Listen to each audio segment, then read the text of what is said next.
जय माता की। तो आज पढ़ते हैं दुर्गा माँ का दूसरा अध्याय, दुर्गा सप्तशती का। तो जो देवताओं के तेज से माँ का प्रादुर्भाव हुआ और महिषासुर की सेना का वध किया।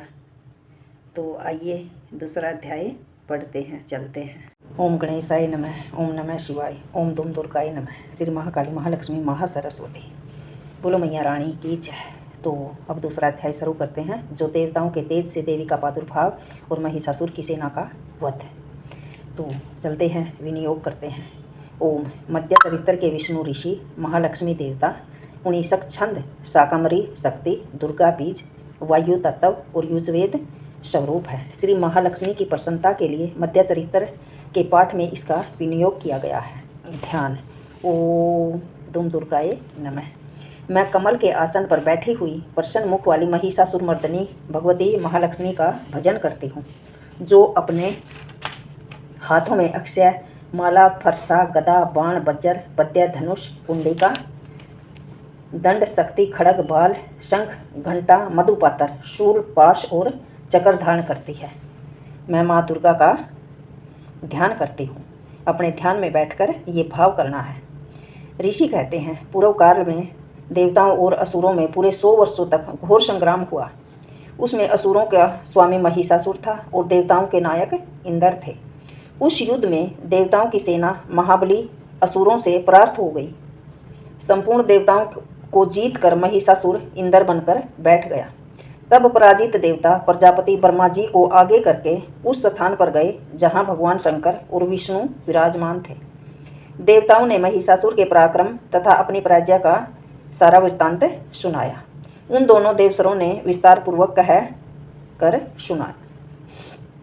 वे बोले, भगवान महिषासुर सूर्य, इंद्र, अग्नि, वायु, चंद्रमा, यम, वरुण और अन्य देवताओं के भी अधिकार छीनकर स्वयं ही सबका अधिष्ठाता बन बैठा।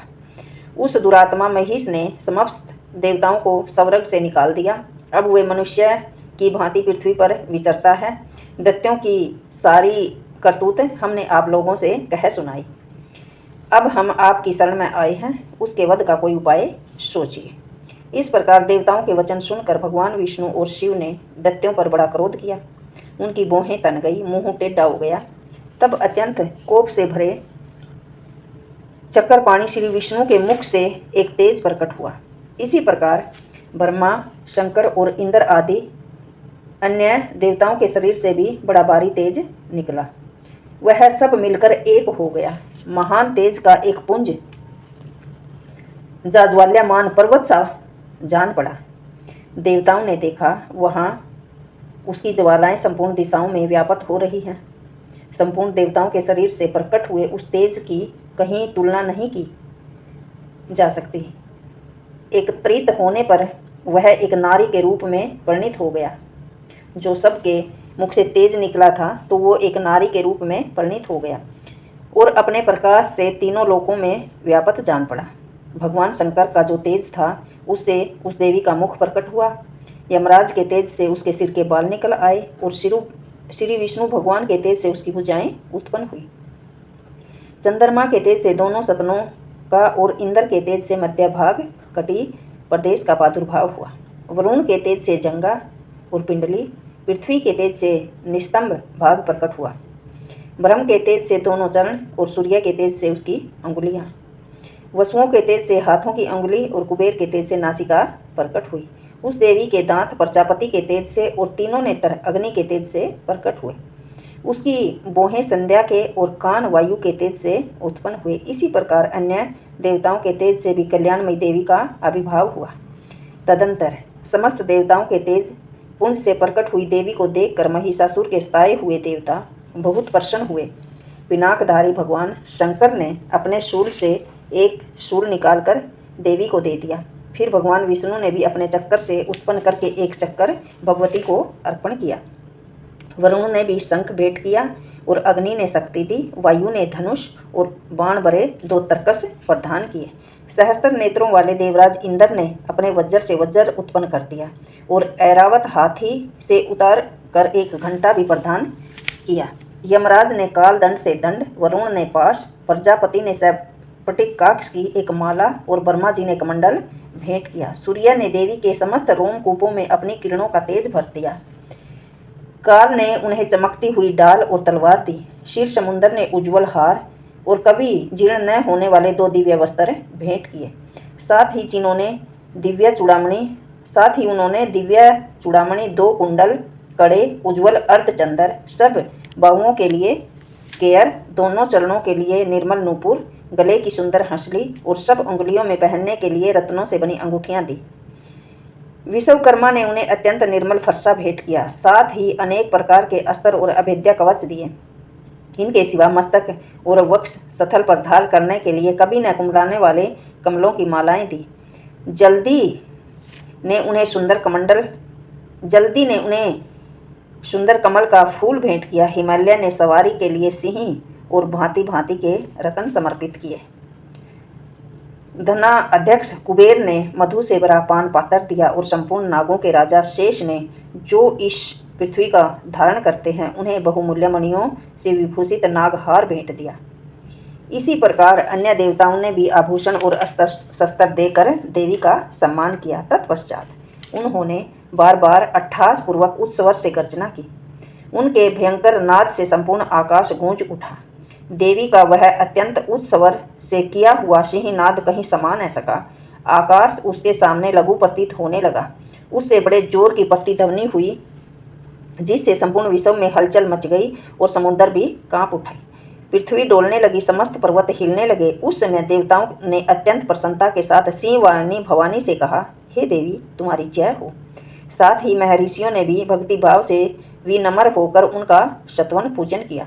संपूर्ण त्रिलोकी को शोभग्रस्त देखकर दैत्यगण अपनी समस्त सेनाओं को कवच आदि से सुसज्जित कर हाथों में हथियार ले सहसा उठाकर खड़े हो गए। उस समय महिषासुर ने बड़े क्रोध में आकर कहा, आह, क्या हो रहा है। फिर वह संपूर्ण असुरों से घिरकर उस सिंहनाद की ओर लक्ष्य करके दौड़ा और आगे पहुंचकर उस देवी को देखा, जो अपनी प्रभा से तीनों लोगों को प्रकाशित कर रही थी। उनके चरणों के भार से पृथ्वी दबी जा रही थी। माथे के मुकुट से आकाश में रेखाएं सी खींच रही थी। वे अपने धनुष की टंकार से 7 पातालों को अपशुद्ध किए हुए थी। देवी अपनी हजारों भुजाओं से संपूर्ण दिशाओं को आच्छादित करके खड़ी थी। तदंतर उसके साथ दैत्यों का युद्ध छिड़ गया।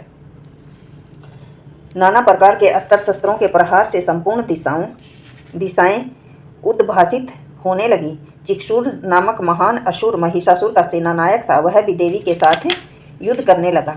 अन्य दैत्यों की चतुरंगनी सेना साथ लेकर चामर भी लड़ने लगा।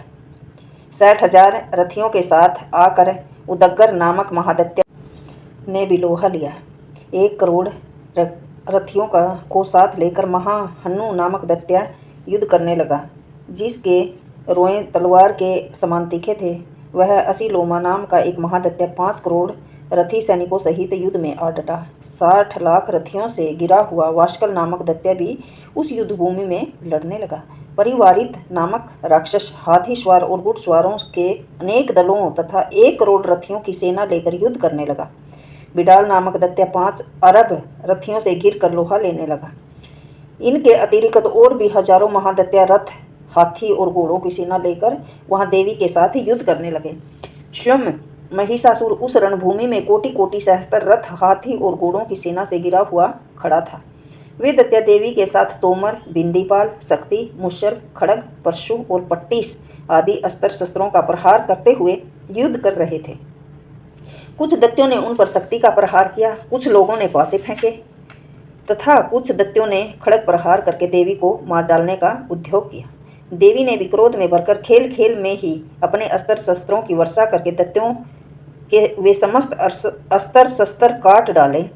उनके मुख पर परिश्रम या थकावट का रंच मात्र भी चिन्ह नहीं था। देवता और ऋषि उनकी स्तुति करते थे। वे भगवती परमेश्वरी दैत्यों के शरीरों पर अस्त्र शस्त्रों की वर्षा करती रही। देवी का वाहन सिंह भी क्रोध में भरकर गर्दन के बालों को हिलाता हुआ असुरों की सेना पर इस प्रकार विचरने लगा, मानो वनों के दावानल फैल रहे हैं।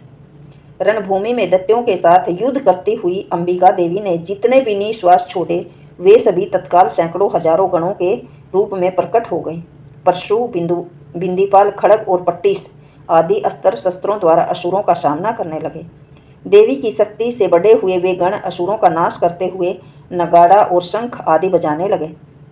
उस संग्राम महोत्सव में कितने ही गण मृदंग बजा रहे थे। तदंतर देवी ने त्रिशूल से, गदा से, शक्ति से, वर्षा से और खड़ग आदि से सैकड़ों महादैत्यों का संहार कर डाला। कितनों को घंटे की भयंकर नाद से मूर्छित करके मार गिराया। बहुत तेरे दैत्यों को पास से बांधकर धरती पर घसीट दिया।